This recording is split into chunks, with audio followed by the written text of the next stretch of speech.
Hmm.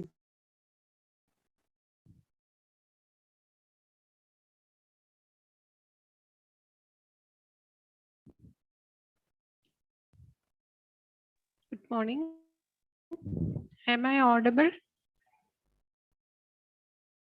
Yes, sir. Okay.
So good morning to all. So in the last two classes, we have been discussing about synapse. I hope you have gone through our previous two classes. This is our last class on synapse. So in my last class, I have been discussing about the properties of synapse. And so one more property is left behind, which is synaptic inhibition. So what do you mean by inhibition?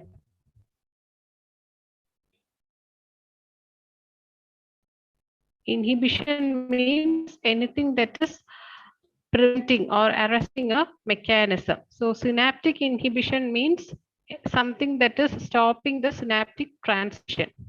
So what is the definition of inhibition?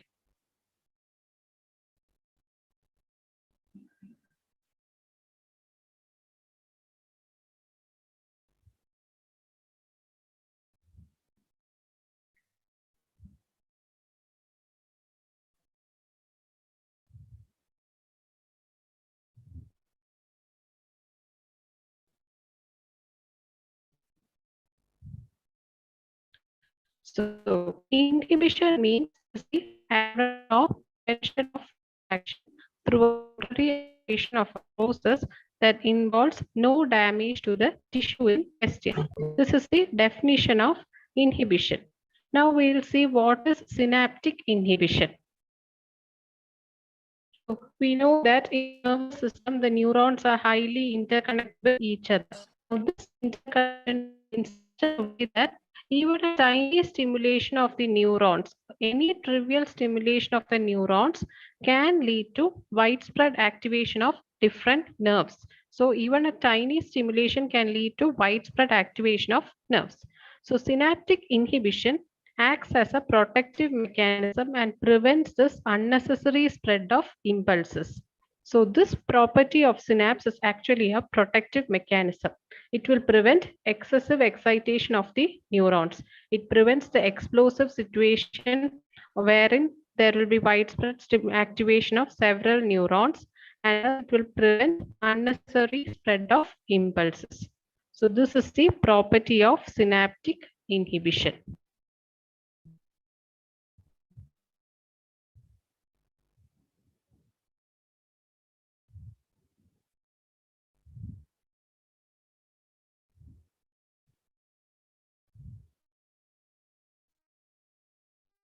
So where this inhibition is occurring, you have presynaptic inhibition and postsynaptic inhibition. So we'll see what is presynaptic inhibition. So here in this diagram, you can see there is a presynaptic neuron and a postsynaptic neuron. Now, the neuron, which is called as an inhibitory interneuron. Now, this interneuron is axon of the presynaptic neuron. So an axoaxal synapse will be established between the presynaptic neuron and the inhibitory interneuron. And this axoaxonal synapse will cause inhibition of the neurotransmitter release from the presynaptic neuron. So here, basically the inhibition is occurring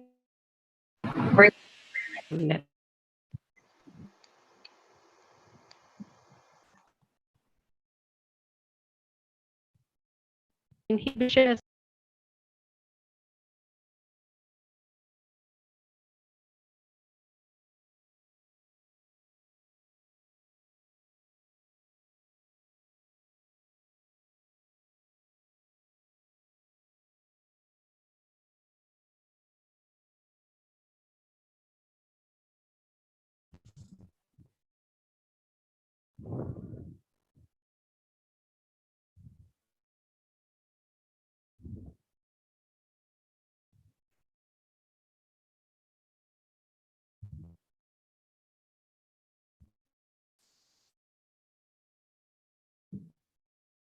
okay. Can you all hear me now?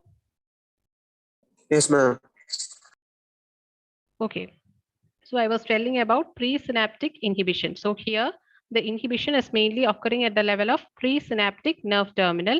And here the mechanism is mediated by an inhibitory interneuron. So this inhibitory interneuron, its axon will make a synapse with the axon of the presynaptic neuron. So an axo-axonal synapse will be established.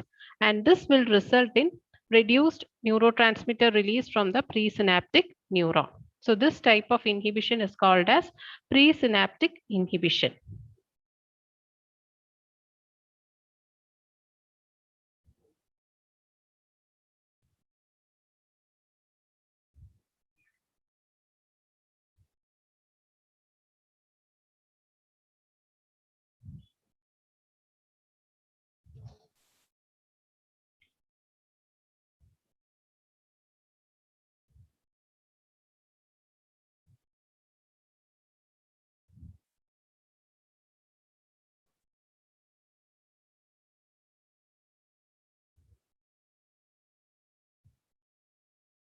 Now we'll see what are the mechanisms that are responsible for this presynaptic inhibition.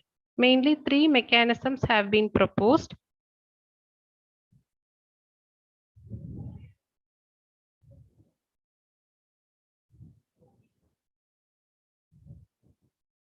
So three mechanisms have been proposed. The first one is there will be an increase in the chloride conductance. When the presynaptic receptors are activated, it will increase the chloride conductance within the presynaptic axon terminal. So this increase in the chloride conductance can decrease the size of the action potential which is reaching the nerve terminal, and this in turn will decrease the calcium influx into the nerve terminal and subsequently decrease the amount of neurotransmitter that is being released from the nerve terminal. So this is one mechanism by which presynaptic inhibition occurs. It causes an increase in the chloride conductance. Chloride ions being negatively charged, the negativity within the cell will increase. So this in turn will prevent calcium entry into the cells. So if you remember the steps of synaptic transmission, you know that the first step is one of the first steps is the entry of calcium into the cells through voltage gated calcium channels. So when the chloride conductance within the axon terminal increases, this in turn decreases the size of the action potential which is reaching the nerve terminal, and this will reduce the amount of calcium which is entering the nerve terminal. So when lesser calcium enters into the nerve terminal, there will be lesser amount of neurotransmitter released from the synaptic vesicles. So that is one mechanism. Then second mechanism is opening up of voltage gated potassium channels. This also occurs as a result of activation of the presynaptic receptors. So when voltage gated calcium channels open up, voltage gated potassium channels open up, there will be potassium efflux. Potassium will move out of the cell.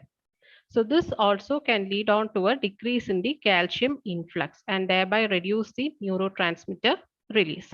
So that is another mechanism postulated behind the mechanism of presynaptic inhibition. Then third one is there can be direct inhibition of the neurotransmitter release. So these are the three mechanisms behind presynaptic inhibition. There could be either an increase in the chloride conductance or there could be a potassium efflux, or there can be direct inhibition of the neurotransmitter release. Now, where all can you find this presynaptic inhibition in your nervous system? So one mechanism is in the pain pathway. You can find that there occurs inhibition of pain transmission in the dorsal horn of spinal cord. Here, the type of inhibition that is occurring is presynaptic inhibition. Now, this will be more clear to you all when the physiology of pain is being taught. So what happens in pain transmission is, normally when you're having any kind of pain in your body, what is the immediate thing that you do? You will try to rub or massage the affected area, isn't it? So what happens? There will be some amount of relief to the pain. Now, what is happening here is when you are rubbing or massaging that particular affected area, the touch receptors present in those areas will be activated. And through these touch receptors, impulses will immediately pass to the pain pathway and will inhibit the signals traveling through the pain pathway. This is what happens during the pain transmission when you are massaging or rubbing a particular area. So the pain pathway will get inhibited and slowly you will get some amount of relief. So this type of inhibition that is occurring here is the presynaptic inhibition. So that is one example for presynaptic inhibition, inhibition of pain transmission occurring in the dorsal horn of spinal cord. Okay. This mechanism is known as gating of pain theory. You will be learning it in detail when the class on pain pathway is being taught. Now, just remember the pain relief that you are getting after following any massage or any kind of rubbing is mainly due to the inhibition to the pain pathway, which is mainly a presynaptic inhibition that is occurring. So that is one example. Then another example for presynaptic inhibition is the role of drugs like barbiturates and baclofen. Now, barbiturates, they are a group of drugs. They act mainly as antidepressants. So they will mainly act as antidepressants and depress the CNS. They will cause depression of the nervous system mainly through presynaptic inhibition. So the mechanism of action of barbiturates is mainly through presynaptic inhibition. So these barbiturates, they are mainly used as an antidepressant. Now another example is baclofen. Baclofen is a group of is a drug which is mainly used as a skeletal muscle relaxant, especially in the field of anesthesia. This drug is widely used. So baclofen is an example for skeletal muscle relaxant. This drug also acts by inhibiting neuronal transmission, which is mainly produced by this presynaptic inhibition. So these are few examples for presynaptic inhibition. Okay. So that is the first type of inhibition, synaptic inhibition, which we have seen. Presynaptic inhibition is nothing but the inhibition which is occurring at the level of presynaptic nerve terminal.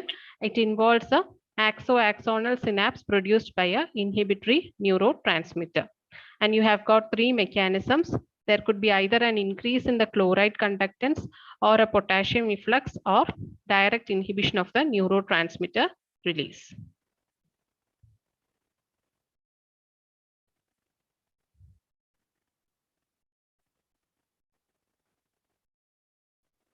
Now we'll see what is postsynaptic inhibition. Now, so here in this figure, you can see this is the figure showing presynaptic inhibition. You have got a presynaptic neuron and a postsynaptic neuron, and there is an inhibitory interneuron making an axo-axonal synapse forming a presynaptic inhibition. Now, if you come to the postsynaptic inhibition, you can see that here the presynaptic neuron is directly synapsing onto the postsynaptic neuron and producing a inhibition. Here there is no involvement of any inhibitory interneurons. So postsynaptic inhibition mainly occurs when an inhibitory neurotransmitter like a GABA or glycine is released from the presynaptic nerve terminal onto the postsynaptic neuron, producing an inhibitory postsynaptic potential IPSP in the postsynaptic neuron. So this kind of inhibition is called as postsynaptic inhibition. There will be a presynaptic neuron and a postsynaptic neuron. So when an impulse is reaching the presynaptic nerve terminal, the neurotransmitter released will be an inhibitory neurotransmitter like GABA or glycine, and this GABA or glycine will in turn induce a inhibitory postsynaptic potential on the postsynaptic neuron, producing inhibition. So this kind of inhibition is called as postsynaptic inhibition. Now, this postsynaptic inhibition, it can be either a direct inhibition or an indirect inhibition. So now we'll see what is direct and indirect inhibition.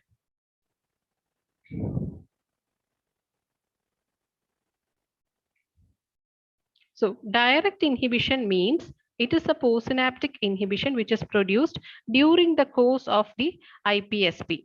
Okay, so when an inhibitory postsynaptic potential is produced during the course of the production of an IPSP, the type of inhibition occurring is called as direct inhibition. It is termed as direct because it is not a consequence of any previous discharges occurring from the postsynaptic neuron. So that is why you call this type of postsynaptic inhibition as a direct inhibition. It occurs during the course of an IPSP.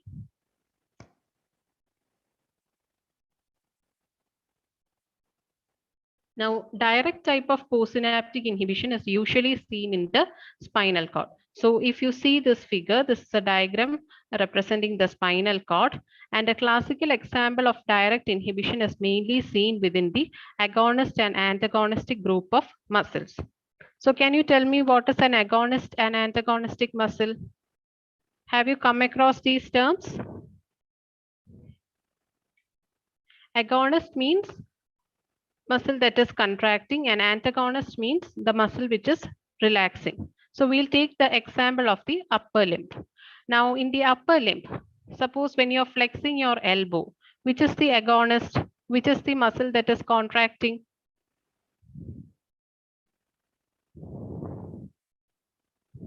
Bicep. You're flexing your elbow, which is the muscle contracting? Biceps. Biceps. So here biceps is the agonist and the antagonist will be, which is the muscle that is relaxing?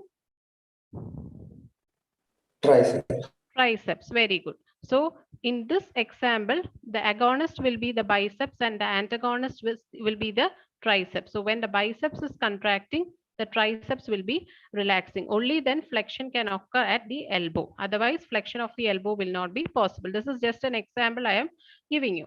So here, if you see, when you're flexing your elbow, what is happening is impulses will travel from the agonist muscle. So here it will be the biceps muscles. From the here the impulses will travel.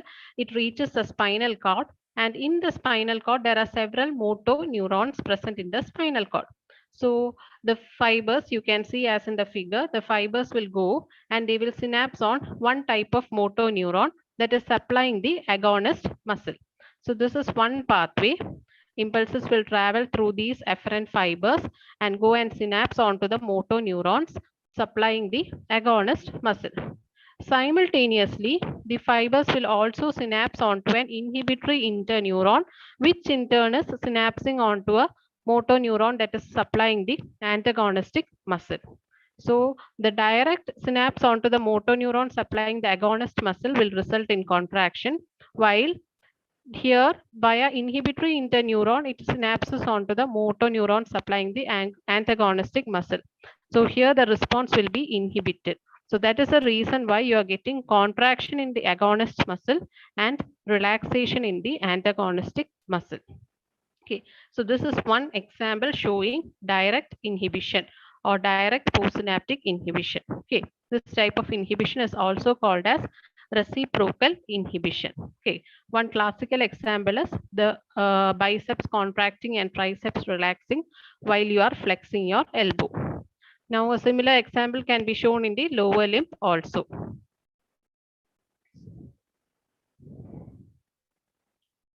So that is the case of direct inhibition. So here the postsynaptic inhibition is produced during the course of an IPSP. Now we'll see what is indirect inhibition. Now indirect inhibition means here the inhibition is occurring due to the effect of the previous discharges from the postsynaptic neuron. So here the inhibition is occurring due to the effect of previous postsynaptic neuronal discharge. So we can understand this better by examples. One example for indirect postsynaptic inhibition is, suppose if the postsynaptic neuron is in its refractory period. If you remember your experimental physiology classes, you have already seen what is a refractory period, isn't it? When any kind of stimulus is applied in the refractory period, it will not produce a response. So suppose if the neuron is getting fired in the refractory period, then there will be no response. So this no response can be attributed to an indirect kind of inhibition. So one example is the postsynaptic cell can be refractory to excitation because it has been fired in the refractory period. So this type of inhibition is called as indirect inhibition. Another example is if it is being fired during the period of after hyperpolarization also, it will not produce any response. So these are two examples where you can get indirect type of inhibition. Here the inhibition is occurring due to the effect of the previous postsynaptic discharges. Whereas in direct inhibition, the inhibition is occurring during the course of an IPSP. So in direct inhibition, there will be no previous discharges, whereas indirect inhibition occurs due to the effect of previous discharges. Okay, so that is regarding direct and indirect inhibition.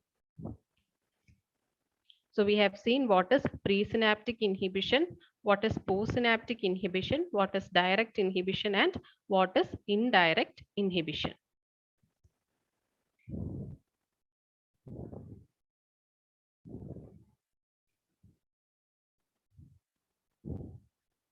Now there is something called as feedback inhibition. Now in some textbooks mention this as an example of indirect inhibition. However, you can mention this as a separate type of inhibition, feedback inhibition. So here what is happening is, you can see the diagram, there is a neuron. You can consider this motor neuron as a presynaptic neuron. Now from this neuron, when this neuron is stimulated or when an impulse is reaching this neuron, it will liberate a neurotransmitter and that will result in excitation. Now from this neuron, an additional branch arises, which is called as a collateral branch.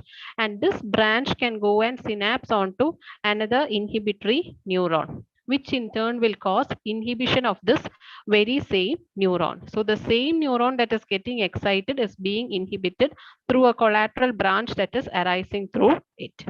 And the inhibitory neuron that is involved here is named as Renshaw cell, after the scientist who discovered this inhibitory neuron.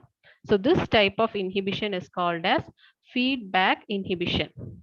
It is also known by other terms like negative feedback inhibition or Renshaw cell inhibition or recurrent collateral inhibition.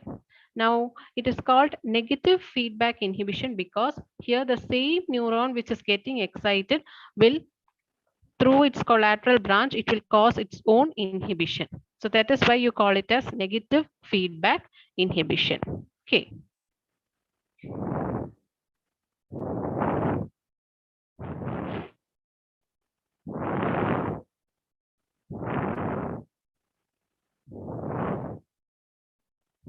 Now, in this way, through this type of inhibition, a neuron can control its own rate of discharge.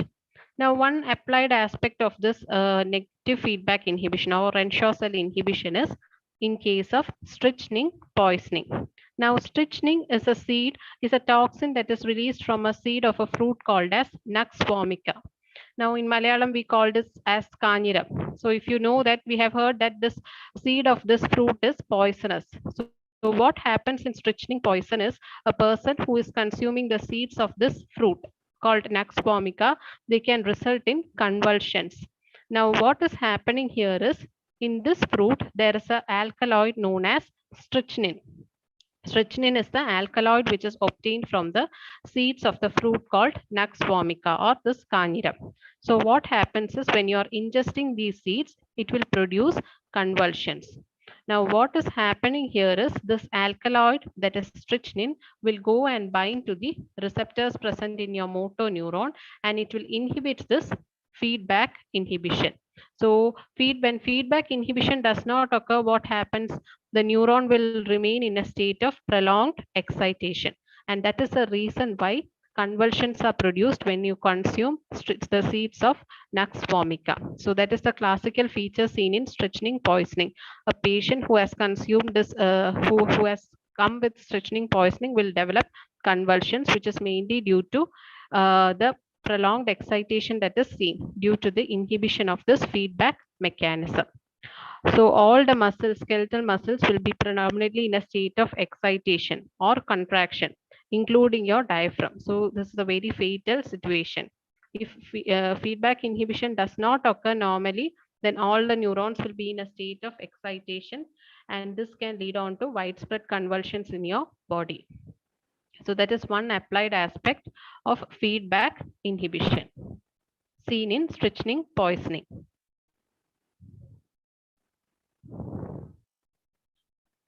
So in feedback inhibition, what is happening is the spinal cord motor neurons, which are supplying the skeletal muscles, they will give off a recurrent collateral branch that is in turn terminating onto an inhibitory interneuron. And this inhibitory interneuron is called as Renshaw cell. So whenever the motor neurons are stimulated, the impulses will immediately travel to this Renshaw cell through the collateral branch, and in turn it will produce an inhibitory postsynaptic potential in the very same motor neuron.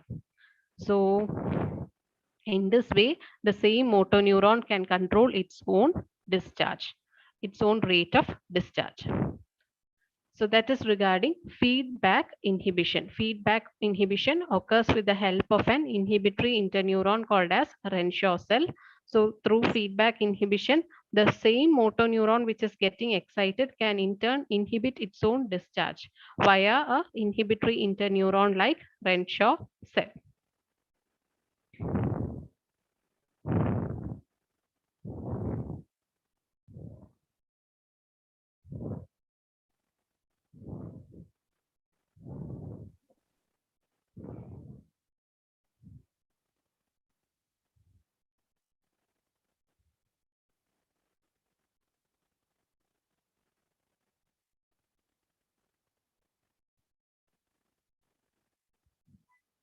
So one more type of inhibition is remaining, which is the feed-forward inhibition.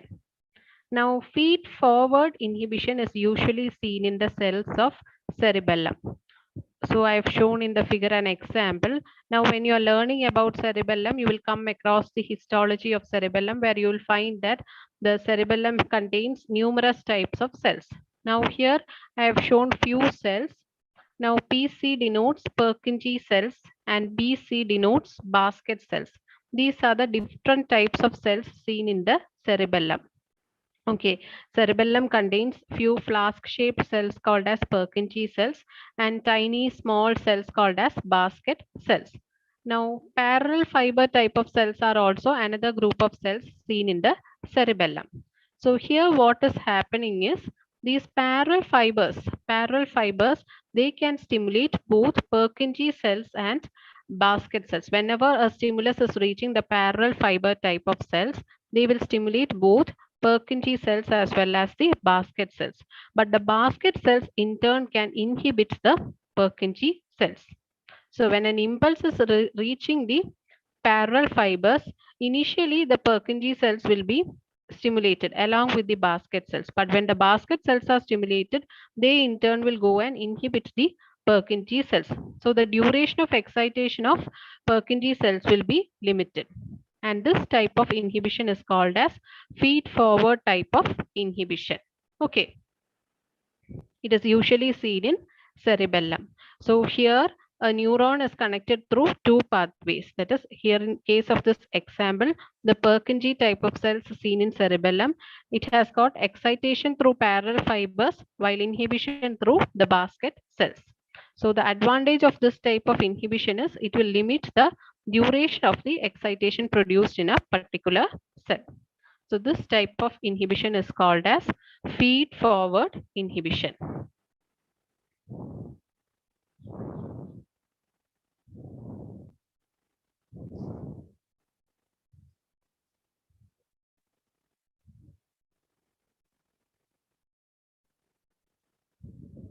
So So we'll now summarize the different types of inhibition that I have been discussing till now.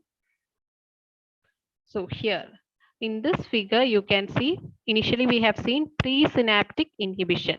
Presynaptic inhibition is a type of inhibition which is occurring at the presynaptic nerve terminal with the help of an inhibitory interneuron that is making an axo-axonal synapse with the presynaptic neuron. So the rate of neurotransmitter release from the presynaptic neuron will be reduced, resulting in presynaptic inhibition. We have seen the three mechanisms involved in presynaptic inhibition and also two examples like the inhibition of pain transmission and the mechanism of action of drugs like barbiturates and baclofen. So that is in presynaptic inhibition. Then we have seen what is postsynaptic inhibition, and we have seen what is direct inhibition and indirect inhibition. So in direct inhibition, we have seen that when impulses travel through the afferent fibers, they will stimulate the agonist muscle, whereas they will inhibit the antagonistic muscle through an inhibitory interneuron. Okay. So the classical example was the flexion of the elbow, wherein there occurs contraction of the antagonistic muscle biceps and relaxation of the contraction of the agonist muscle biceps and relaxation of the antagonistic muscle, which is the triceps. So that was regarding direct type of postsynaptic inhibition. Then we had seen indirect inhibition, wherein the inhibition occurs as a result of the consequence of previous discharges. Then we have seen what is feedback inhibition. A neuron will be initially excited, and then this neuron via its collateral branch, it will go and synapse onto an inhibitory interneuron called Renshaw cell, which in turn will inhibit the same neuron. Okay. So in this way, the rate of discharge from the neuron can be kept in a check. Now, applied aspect for feedback inhibition was in case of strychnine poisoning. And finally, we had seen what is feed-forward inhibition. It is usually seen in the cells of cerebellum. And here the advantage is you can limit the duration of excitation that is produced by a particular impulse. We have seen the example of Purkinje cells and basket cells present in the cerebellum.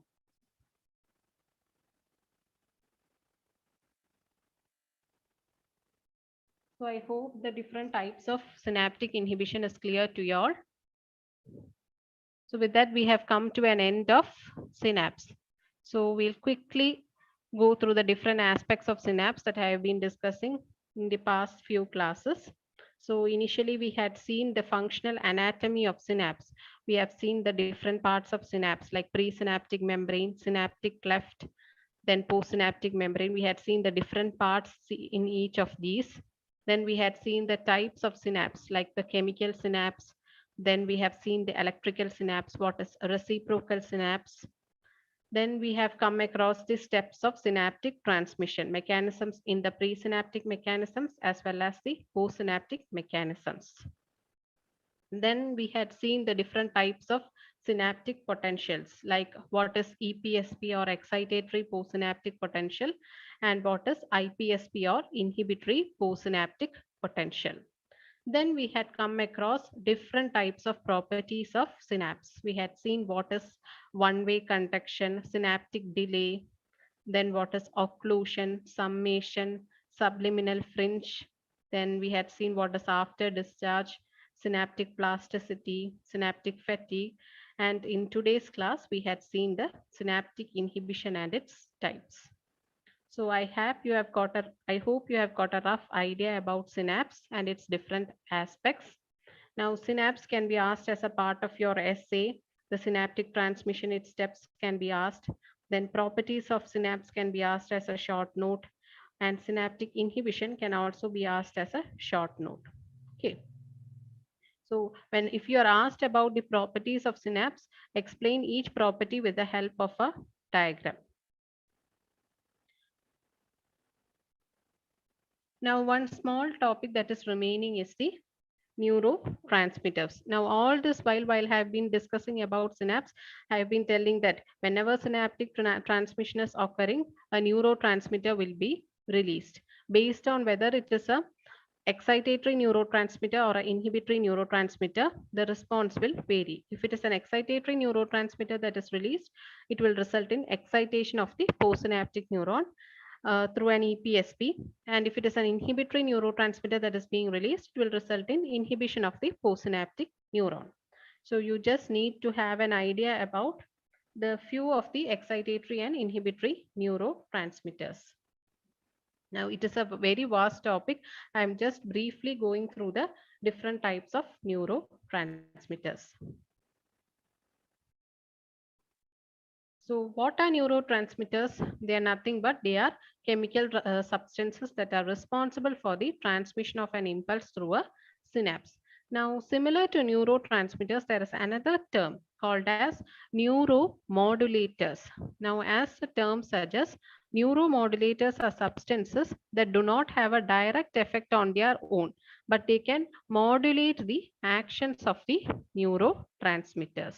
So these neuromodulators, they are chemical substances released by neurons which has got little or no direct effect on their own, but they can modulate the effect of neurotransmitters.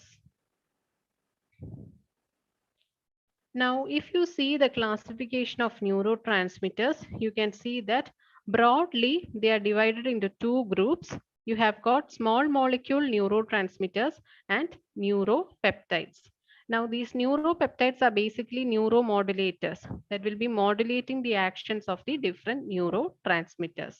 So, the different types of small molecule neurotransmitters are, you have got glutamate, GABA, then there is glycine, acetylcholine, then you have got catecholamines like epinephrine, norepinephrine, then there is dopamine and serotonin. Now, if you go through the neuropeptides, you can find that most of the neuropeptides you might have come across in your endocrinology classes, like cholecystokinin. You might have come across cholecystokinin in GIT. Then you might have learned about somatostatin, thyrotrophin releasing hormone, calcitonin gene peptide, then substance P, vasoactive intestinal polypeptide. All these are examples of neuropeptides. So now I'll just briefly explain few of the excitatory neurotransmitters and few inhibitory neurotransmitters. Your syllabus mentions that you need to know 1, 2 or 3 examples of the neurotransmitters and their clinical application.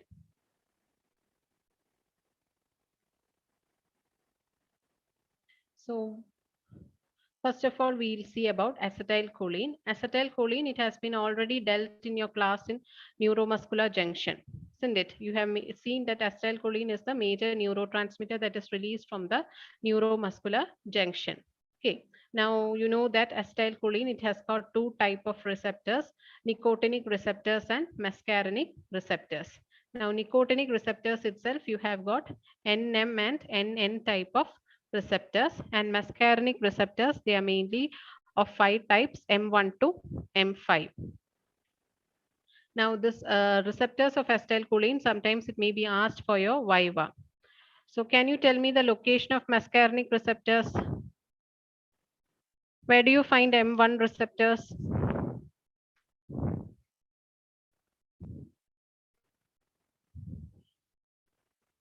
Where do you find M1 type of muscarinic receptors?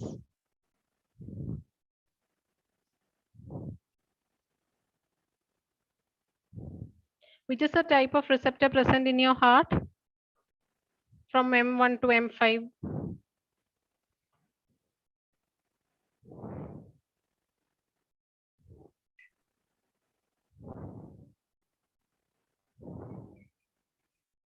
M2. Any guesses? You can guess. There is no harm in guessing. M2. Yes, louder. Which is the type of muscarinic receptor present in the heart? Now, muscarinic receptors and their location is one of the favorite questions of the external examiners. Usually they ask you, where do you find M1, M2, M3, so on. See, basically M1, 4 and 5, they are mainly located in the CNS. Of this, M1 receptors are mainly seen in the autonomic ganglia. Okay, M1 receptors are found in the autonomic ganglia. M4 and M5 are also located in the CNS. Now, M2 type of receptors are mainly present in the heart, and M3 is usually seen in the glands and smooth muscles. Okay. So just remember, acetylcholine, it is a major neurotransmitter released at the neuromuscular junction. The receptors include nicotinic and muscarinic type of receptors. Okay. Now the next neurotransmitter is glutamate. Now glutamate is a major excitatory neurotransmitter that is present in the brain and spinal cord. So the major excitatory neurotransmitter in the brain and spinal cord is glutamate. And if you see the receptors of glutamate, they can be divided into inotropic receptors and metabotropic receptors.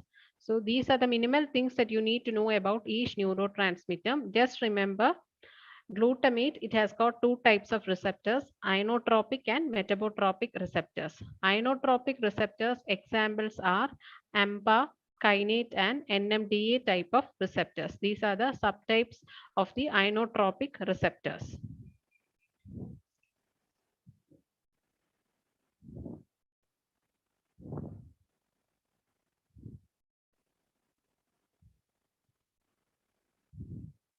Now, importance of glutamate is glutamate agonists can act as excitotoxins. So being an excitatory neurotransmitter, the agonist to glutamate can act as excitotoxins. That is, if the neurons are persistently excited, then after a certain limit, the neurons will eventually die. So this phenomenon is known as excitotoxicity. So glutamate agonists can act as excitotoxins. Application is it is mainly used in research purposes. This action of glutamate is mainly used for research purposes. Also, these excitotoxins are involved in the pathophysiology of stroke. Okay. So just remember, glutamate is associated with excitotoxicity because it is an excitatory neurotransmitter. Also, the glutamate and its receptors are involved in the pathophysiology of diseases like Parkinson's disease and Alzheimer's. So in the treatment of Alzheimer's and Parkinson's disease, you can find that the glutamate receptor antagonists are mainly used for the treatment of these diseases. Again, you will come across Parkinsonism and Alzheimer's when the class on basal ganglia is being taught. Okay, so now just remember glutamate, it is an excitatory neurotransmitter. The major receptors are inotropic and metabotropic receptors, and glutamate is associated with excitotoxicity and also involved in the pathophysiology of diseases like Parkinson's disease and Alzheimer's.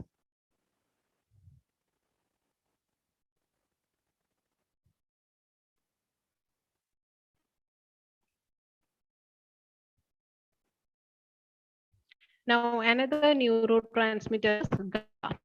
GABA is full form is gamma aminobutyramide. Now, it is one of the major inhibitory transmitters in the brain, especially in the nerve terminals of the spinal cord, basal ganglia, and cerebellum. The major inhibitory neurotransmitter is GABA. Now, GABA, it is mainly formed by the decarboxylation reaction of glutamate, and the enzyme which is involved is glutamate decarboxylase. So we have got GABA A, GABA B, and GABA. Now again, GABA and its receptors are mainly involved in pathophysiology of diseases like type 1 diabetes, then in the action of benzodiazepine drugs. Benzodiazepine drugs are nothing but drugs which can produce, which act as sedatives or they act as anti-anxiety medicines. So through the GABA receptors, these drugs can be act mainly through the action of GABA receptors, especially GABA A receptors. Now, there is another disease known as stiff man syndrome, where also this GABA is involved. What happens in stiff man syndrome is it is an autoimmune type of disease where there will be autoimmunity against this enzyme, glutamate decarboxylase. So it will result in GABA deficiency. and the manifestations will be mainly muscle rigidity, painful muscle spasms, etc. So that's why it is called as stiff man syndrome. So just remember few neurotransmitters, their receptors, and few diseases associated with each neurotransmitters.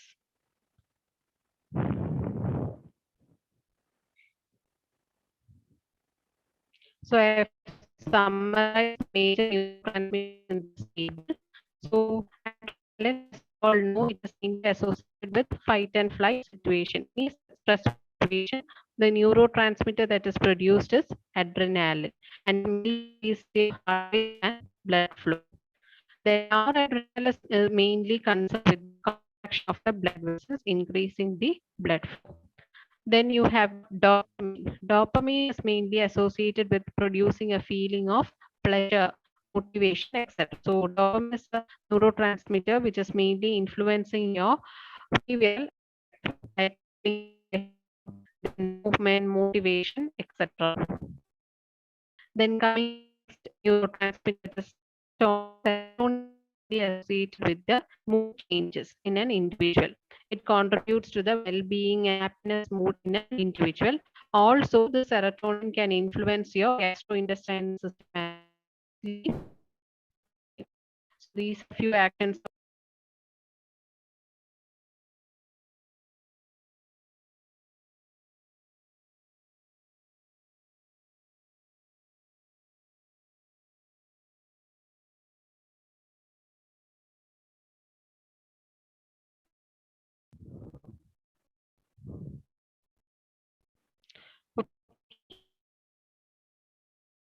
We have already seen acetylcholine. It is a neurotransmitter released at the neuromuscular junction. In the it is mainly involved in the process of learning and memory. Then glutamate is also another hormone, neurotransmitter, being excitatory in action. It is also involved in learning and memory.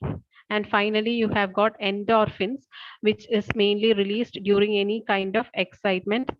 Also, it helps in reducing pain. So these are some of the neurotransmitters. You will come across all these neurotransmitters as class on nervous system is progressing.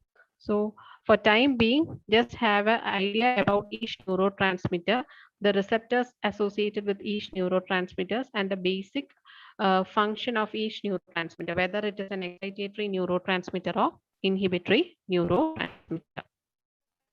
So when you're learning each chapter like memory, learning, then when you're learning about sleep cycle, and you will come across these neurotransmitters.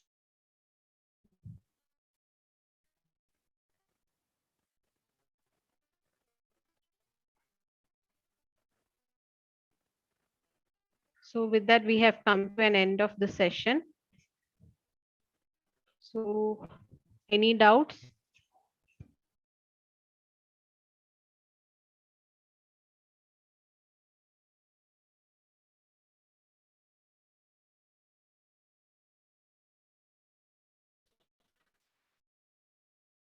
Each of the properties of synapse. Properties of synapse are usually asked as a frequent question for your exams.